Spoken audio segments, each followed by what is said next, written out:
On today's show, we're going to try something different. We're going to run a 2 episode series where me and my co host here, will be interviewing each other on how we use AI. Things are going to get personal. If you want to know more about that, make sure to stay tuned. Today, it's my turn to ask the questions. I'm Daniel, I'm Matheus. and this is the Human AI Experience.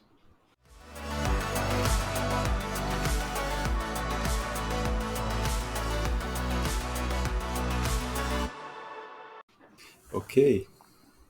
So, are you ready? Yes, yes. I'm really excited for this, Yeah, so let's just talk a bit more in general, right? When did you first start using AI? So I started using AI when they launched ChatGPT. I think it was in December of 2022. And the funny fact is that they launched it, I think, in October. And then I remember I was in your house for the Christmas Eve, and then we were playing with that. So when I saw the potential of the tool, I started using it and I got like kind of passionate. I was since then I'm using like almost every day, So that's something funny about ChatGPT and how I started using it. So you're basically using every day now. Yes, that's how I'm using it.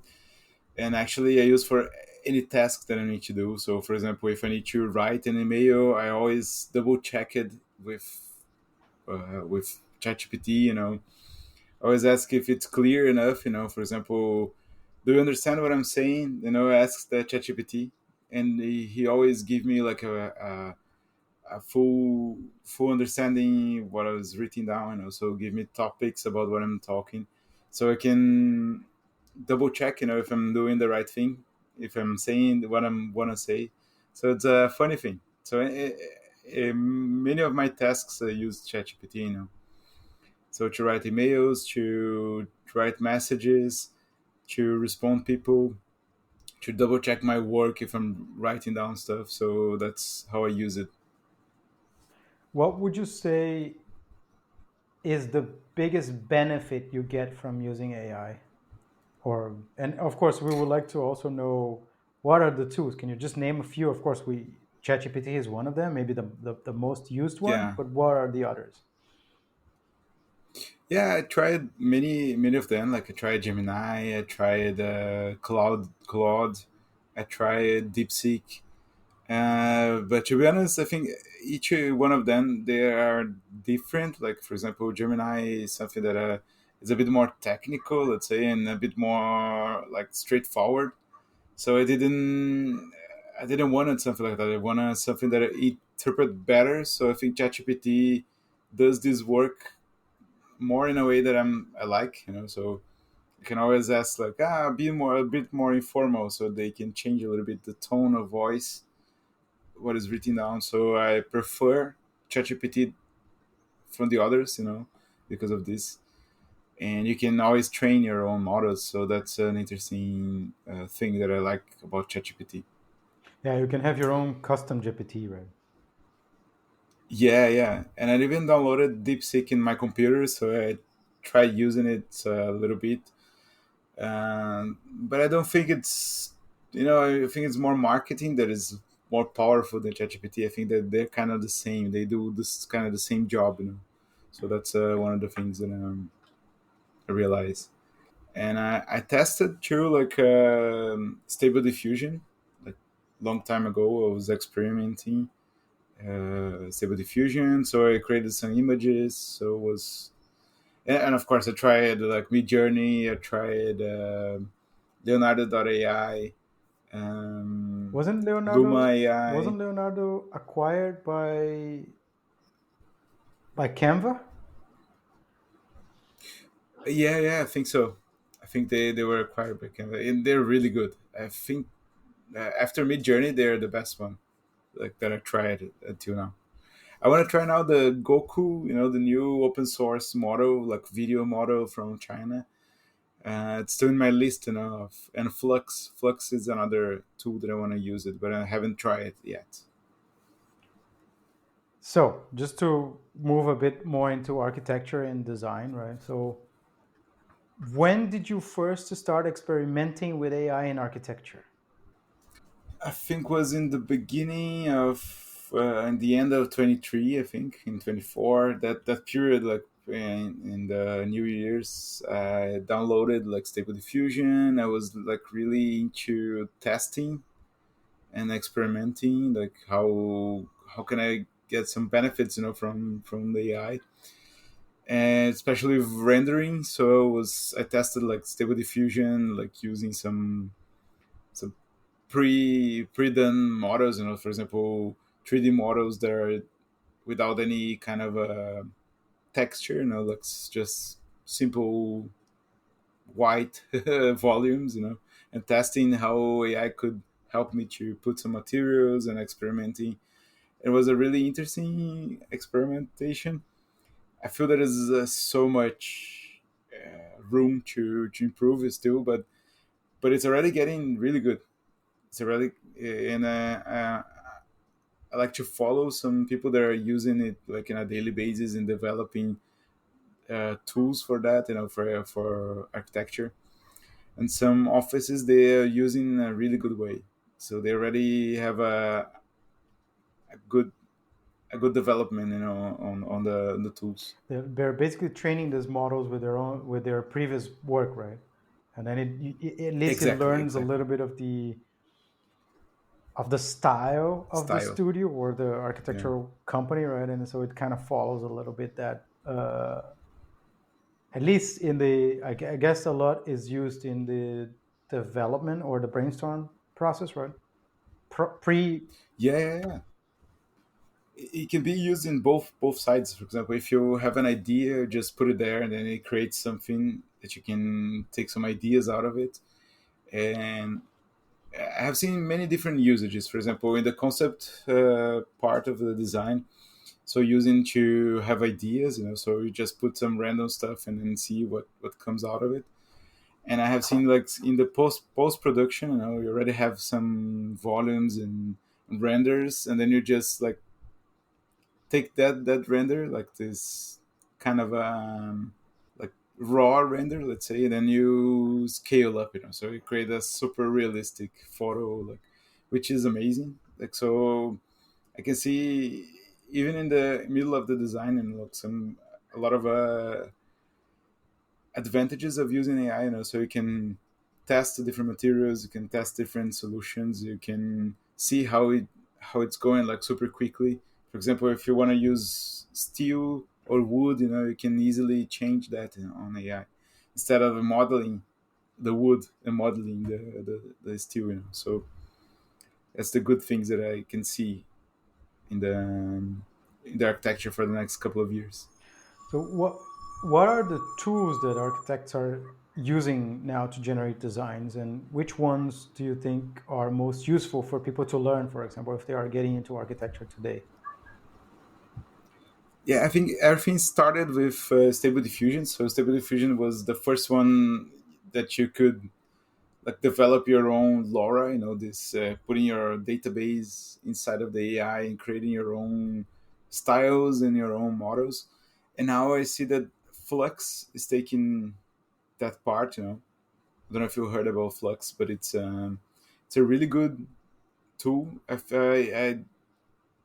I recommend people to look at after that, because it's for architecture. I think it's the best tool right now, and people are training their own AIs, and you can follow some people on LinkedIn, especially on LinkedIn, because I see a lot of people like experimenting and talking about the Flux and how to use it and how to develop your own LoRa, your own tool.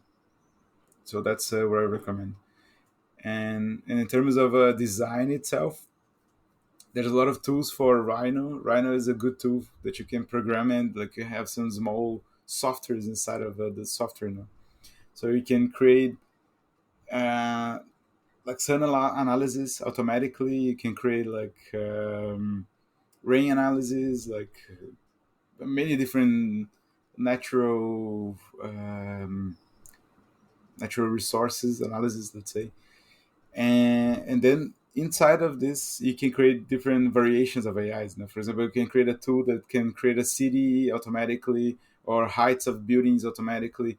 So this kind of stuff, they already exist and they're just improving on Rhino. So Rhino is another tool that I recommend people to use it, and that's what I see. We can try to put it in the show notes, these tools. So, what do you Yeah. see is the biggest challenge of integrating AI into the architectural workflow? Yeah, I think the biggest challenges are the people, because when you use one tool like, and you need to dive deep in architecture. I think many professions, but talking about architecture, like many people use it. Like for example, AutoCAD for 20 years, 30 years. So people are so used to that tool that is hard to change. For a new tool. So when Revit was popping up, there's still people using AutoCAD, and they didn't change to another program. So I feel the challenge is to convince people that they need to move towards this direction of AI, because it will make your work easier. I think that's the biggest challenge, to change the industry that is like, okay, I did that for my entire life, So why do I need to change to a new tool? So I think convincing people is the biggest challenge, and even companies, because when you talk about new softwares, you need to invest. So the companies need to pay for that too, and then they need to train everyone to use it. So that's the biggest challenge that I see in the architecture industry, and about people itself. I feel that it's kind of the same, like people tend to go always to the same path that you always took, So um, and yeah, so I think that's the challenges that we're facing right now already. I want to move a little bit now into podcasting, which is basically what we're doing here. But because you're Yeah, you're you're doing a lot of the production of the podcast, basically, and I just want to tap into yeah. how AI is actually helping. So, Yeah. how AI has impacted your workflow as a podcast host? Yeah, many different things actually, because we do the scripts. The scripts are supported by ChatGPT, so we always like put a lot of information, and even though we read the all the material before we do the scripts, we always like ask ChatGPT to give their own point of view. So we always combine ChatGPT and our own mindsets into the script. So I think this is one way of doing it. And then to edit the videos, we use an AI tool that helps a lot in the edition. So, for example, if you are editing a normal video, even a 30-minute video might take like 4 hours or 6 hours to edit. Using these AI tools, we can do that in like 1 hour or 1 hour and a half. So it decrease a lot the amount of time spent on the task. So the reels and shorts that you can see every day in our social media, they are created by an AI edit tool. So we ask this edit tool to create these sections of the podcast that we are doing. So it just cut it for us, and then we evaluate it, and then we release online. So that's the process. And after generating that, we always downloaded the all the transcripts, and using ChatGPT, we created the social media um, titles and the social media descriptions of every video. So that's how we do it. So that's how all this podcast is run. And I guess if it wasn't for how these tools help us, I don't think we will be able to pull this off because it would just Exactly. it's just so much time and effort that you need. If we didn't, honestly, if we didn't have AI to help, it would, it would be tough to do this. So Yeah, definitely. Especially editing. Editing takes so much time because you need to. There's so many variants, so many things that you need to add and cut, So and these tools they help us a lot. Like they transcript all the text, so we can edit through the text, so we can see where are the gaps, where are the things that we need to cut it down. So it's a really good tool. and the name of the tool is Descript, and we can put it in the show notes Yeah, if you want to use it in yeah, case that's a you good one. want to do a podcast. Yeah. Yeah. So last question in regards to podcasting. Do you think AI generated audio translations can make podcasts more accessible globally? Yeah, I think so. I think so. I think the YouTube is developing a tool that already changed the audio, so you can um, watch a video in your own language. So I think that's the future. Yeah. I always think that Brazil has so many brilliant minds, but the brilliant minds are like all in Portuguese, so they are all to Portuguese speakers. So we have so many amazing authors, from books, many different genres of books, but they never leave the country. So I feel that now it's gonna democratize these brilliant minds, so they can be recognized worldwide. I think that's something that we need to do, and the same for other countries. I imagine that there's so many brilliant minds in Africa, for example, but we never get reach them, because they are all hiding in the same country, and speaking their own language. So democratizing this type of content will be amazing to see, I believe. Yeah, I mean, basically, if you don't speak English, you're kind of limited to the country you are in, and then those tools can basically democratize the content for yeah. It will basically spread to audiences that haven't had that opportunity before, right? Yeah, exactly.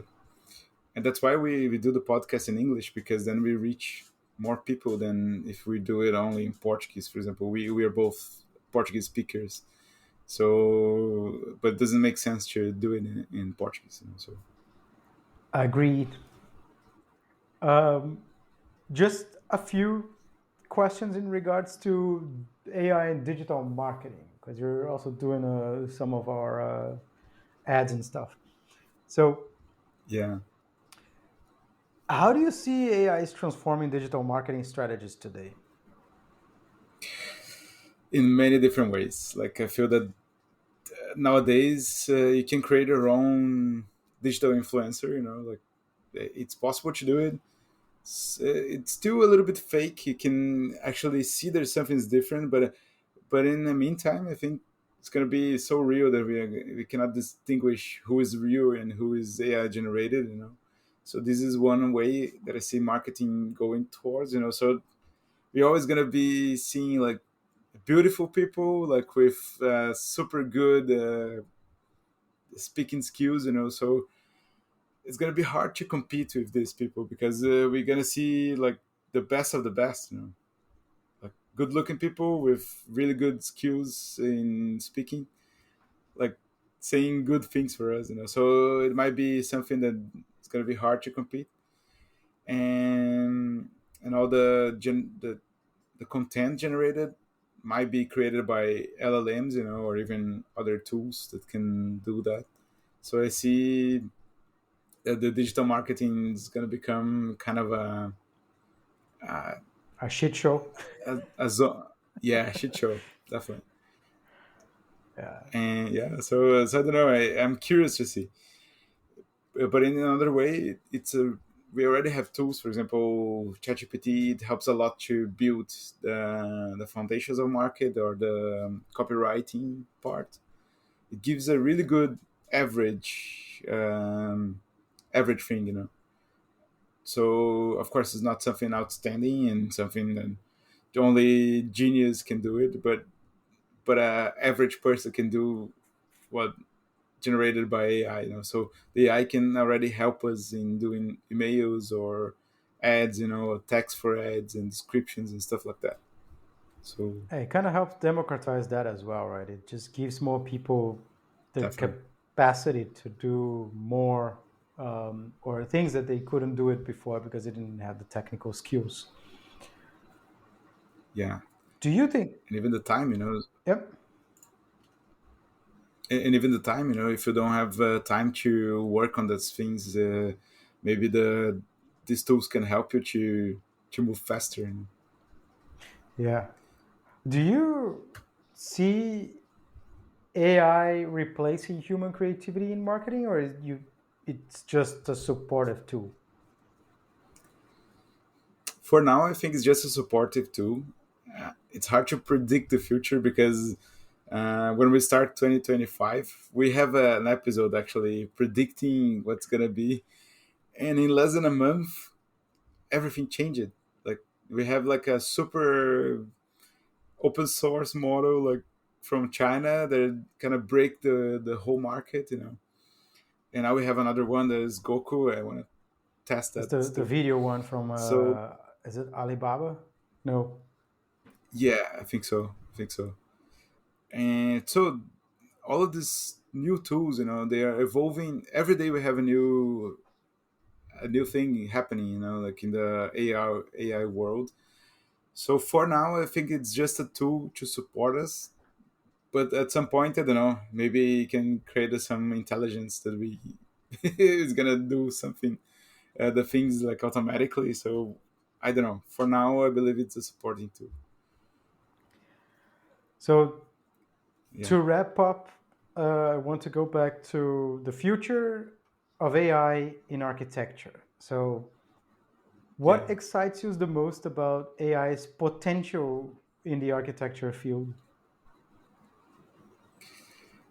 Uh, I think the first thing is that it can increase the pace, that you do stuff in architecture. Because nowadays architecture is still like a slow process, like you start like for example, if you start today, maybe in 2030 you're gonna build something, because there's a lot of processes until you have all the projects done and everything is like the municipality said okay, you can do it, and then we get the resources. So all this process is kind of slow, they need some planning. And so if you make it in a fast way, it's a good thing. I think AI can help us in the process, of doing and selling stuff, and even doing the projects. There's some tools that they already arrange parking lots and other stuff. Even buildings, like you can, if you arrange the space, it already change the size of the rooms, the bathrooms, and everything inside of the houses. So these tools, they're gonna help us to be more fast, in architecture, and that's what excites me with this process. What do you think is the biggest misconception about AI in architecture? I doubt of people thinking that we're not gonna be replaceable. I think people just say like, it's just a tool. It's something that is temporary. It's kind of these bubbles and stuff like that. I think people that disbelieve the potential of AI, they're the biggest risk. They are putting themselves at risk. To be honest, that's what I see is the biggest misconception. And now, just I know it's hard to predict the future, but instead of what do you think it's going to happen, what would you like that it would happen in AI in architecture in the next 5 years? What do you, if you will have to choose which way this the field is evolving by using AI, what would you like to have that you don't have today? Yeah, I think more integration between the tools. For example, if I'm doing a rendering, it will be nice if it was already attached to this software, so I don't need to take it out, rendering the stuff and then putting on another software. This kind of integrations, I believe it would be amazing to have, this kind of stuff. And talking about the scenario of architecture, nowadays we have really big companies, with like 500 people, 600 people, 1,000 people working in architecture. And what I see, in my opinion, I think they're gonna shrink a little bit, because there will be no longer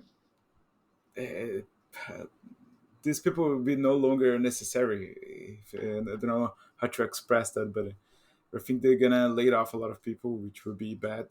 What I imagine in a scenario like that is that we're gonna have an increase of small offices, like 3 people, 5 people doing kind of big stuff, because they will be able to do that with tools that are gonna be created or they're already here in the market. So that's what I'm seeing for the next 5 years. Awesome. Interesting. It's an interesting take. Yeah. Pretty cool. It was an experiment to just interview you, but it's fun. It's been fun. Yeah. But I hope people don't cancel me for any. yeah, in the architecture, yeah, maybe they will. Yeah, the ones that cannot accept that they might be replaceable. Yeah. But cool. Yeah, thanks. Nice. It was a nice experiment, and that's it. That's all the questions that I had. So Yeah. let's wrap up. Thanks for listening. If you enjoyed the show, please consider leaving a review on Apple Podcasts. It's free and helps us a lot. This way, it can help us also reach new listeners. Oh, and if you haven't already, don't forget to subscribe on your favorite podcast platform to stay up to date on our latest episodes. If you have any questions for us, reach out to us at hello@humanaixp.com or connect with us on Instagram. Thanks for listening. See you next week.